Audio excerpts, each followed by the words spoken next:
आदाब, मैं हूं मुमताज आलम रिजविंग क्लब। टुडे में आपका स्वागत है, खैर मकदम है।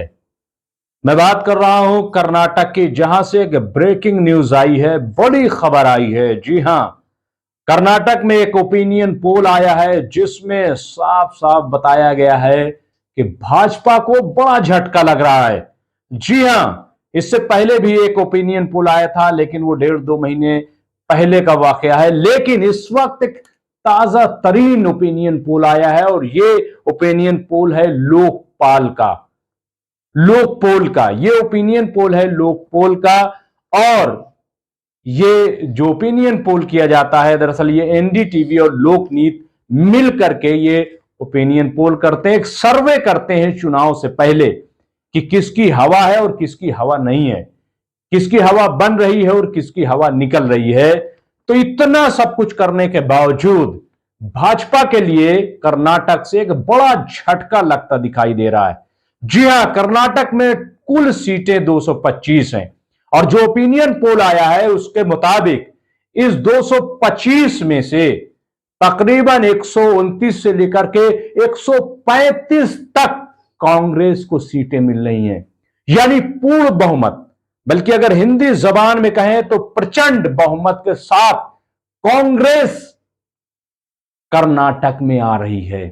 जी हां, सिद्धरामैया की जो कांग्रेस के लीडर हैं, मकबूलियत बरकरार है, और भाजपा बुरी तरीके से हार रही, क्योंकि इस ओपिनियन पोल में बताया गया है, जो एनडीटीवी और लोकनीत के जरिए किया गया है, कि बीजेपी को महज 65 से लेकर 70 सीटें ही मिल रही हैं।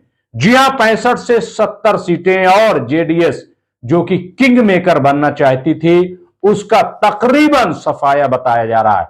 तो ये अब तक की बड़ी खबर है, और सर्वे में बताया गया है कि बीजेपी इतनी कोशिशों के बावजूद, कि जब वहां पे अब तक पीएम ने 10 बार दौरा कर लिया कर्नाटक का, यहां तक कि 25 से 30 किलोमीटर तक का रोड शो कर लिया, सारे घोड़े खोल दिए, हिंदुत्व के जो भी कार्ड हो सकते थे, चाहे वो मुस्लिम रिजर्वेशन का कार्ड हो, या फिर हिजाब का मामला इससे पहले रहा हो, या फिर आप देख लीजिए कि यूनिफॉर्म सिविल कोड हो, और या भी आप ले लीजिए द केरला स्टोरी हो।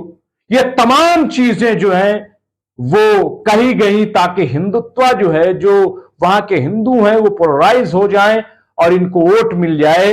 लेकिन ऐसा हुआ नहीं, क्योंकि ये जो ताजा सर्वे आया है, जो ताजा ओपिनियन पोल है, इसके मुताबिक वहां पे अब भी कांग्रेस का वर्चस्व बना हुआ है, और कांग्रेस बड़े पैमाने पर जीत रही है। ये ऐसा कहा जा रहा है, और ये भी कहा जा रहा है कि जो 38 साल की रवायत है, यानी 5 साल भाजपा की सरकार और 5 साल कांग्रेस की सरकार, इस तरीके का वहां पे जो 38 साल से, या जो दूसरी और सरकारें, यानी एक सरकार जो है वो 2 बार नहीं रहती, और वही चीज जो है बरकरार है। हालांकि ये रवायतें टूटी भी हैं, चाहे उत्तर प्रदेश में हो, आप देखिए कि भाजपा 2017 में जीती और 2022 में जीती। गुजरात में तो ये रवायत मुसलसल टूटती रही है। फिर इसके बाद आप देख लीजिए कि अगर आप बात करेंगे मध्य प्रदेश में, हालांकि मध्य प्रदेश में कांग्रेस जीती थी, लेकिन इस किस्म की और भी मिसालें आपको मिल जाएंगी। लेकिन कर्नाटक से यह खबर वाकई कांग्रेस के लिए तो खुश करने वाली है, लेकिन भाजपा के लिए यह वाकई बहुत ही चौंकाने वाली खबर है, बहुत ही डराने वाली खबर है, क्योंकि ये वाकई एक बड़ी खबर है जिसमें यह कहा गया है कि बीजेपी को बड़ा झटका लग सकता है। और जैसा कि मैंने कहा कि सिद्धरामैया जो है, जो कांग्रेस के लीडर हैं और सीएम चेहरा है, उनकी मकबूलियत जो है वो बढ़ती जा रही है। और आपको बताएं कि कांग्रेस भी खामोश नहीं बैठी है। हालांकि उस तरीके का प्रचार प्रसार जैसे कि बीजेपी की तरफ से हो रहा है, चाहे बीजेपी के सदस्य जेपी नड्डा हो, चाहे प्रधानमंत्री नरेंद्र मोदी हो, या फिर गृह मंत्री अमित शाह हो, ये जिस तरीके से कर्नाटक में लगे हुए थे, उसको देखते हुए लग रहा था कि शायद कुछ बदल जाए। अभी जब बजरंग दल और बजरंग बली का मामला आया, तब भी लोग कह रहे थे कि कर्नाटक की पिक्चर बदल गई है, कांग्रेस बैकफुट पे आ गई है, कांग्रेस फंस गई है।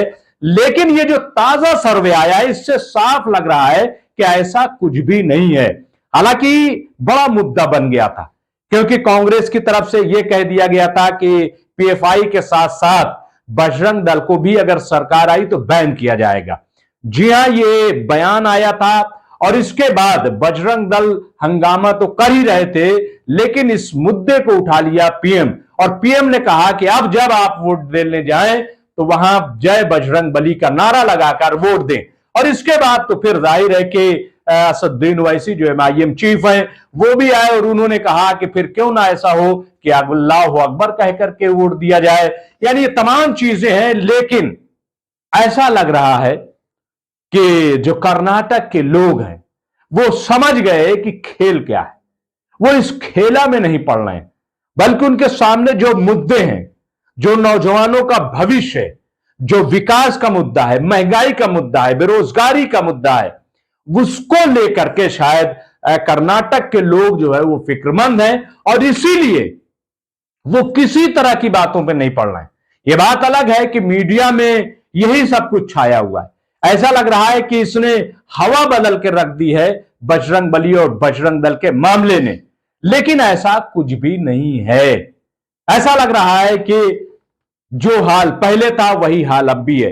यानी पहले भी बीजेपी हार रही थी। आपको बता दें कि जब एबीपी का सर्वे आया था तो उसमें भी यही बताया गया था कि कांग्रेस को 225 सीटों में से तकरीबन 115 से लेकर के 129 सीटें मिल रही। यानी आप देख लीजिए, 1.5 महीने पहले का सर्वे था, उसमें सीटें कम मिल रही थी, 115 से लेकर के 129 सीटें। और आपको बता दें कि सरकार बनाने के लिए महज 113 सीटों की दरकार है।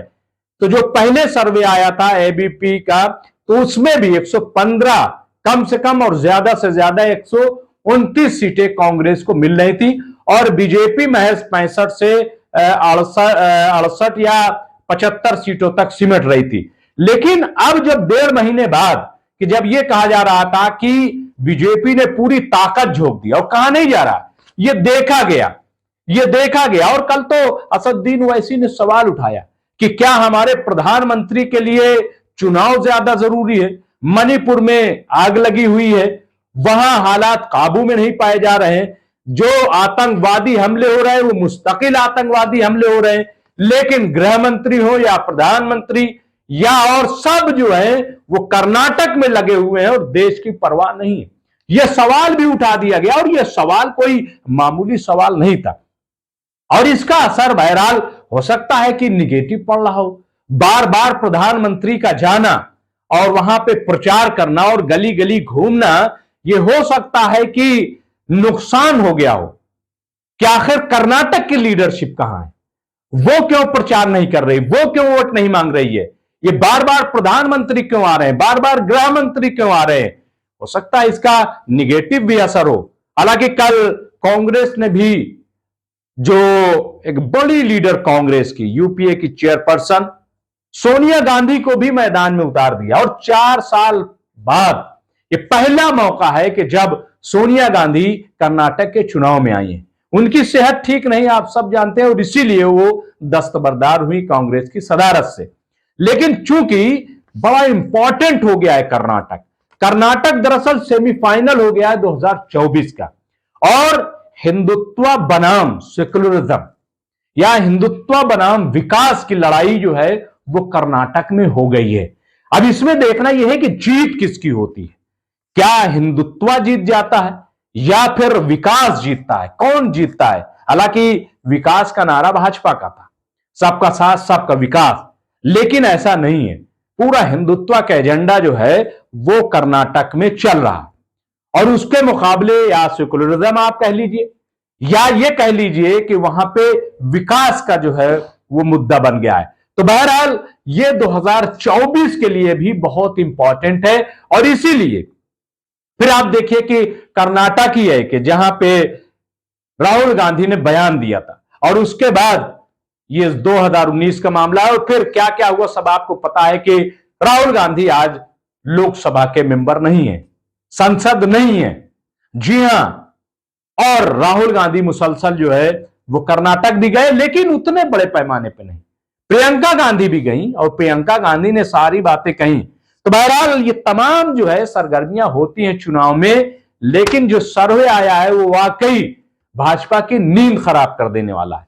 और माफ कीजिएगा, मैं एक चीज और कहूंगा, ये जो जंतर मंतर पर महिला पहलवान बैठी हैं और इनकी कोई सुन नहीं रहा है, इसका भी असर बहुत मुमकिन है कि चुनाव पर हो रहा हो।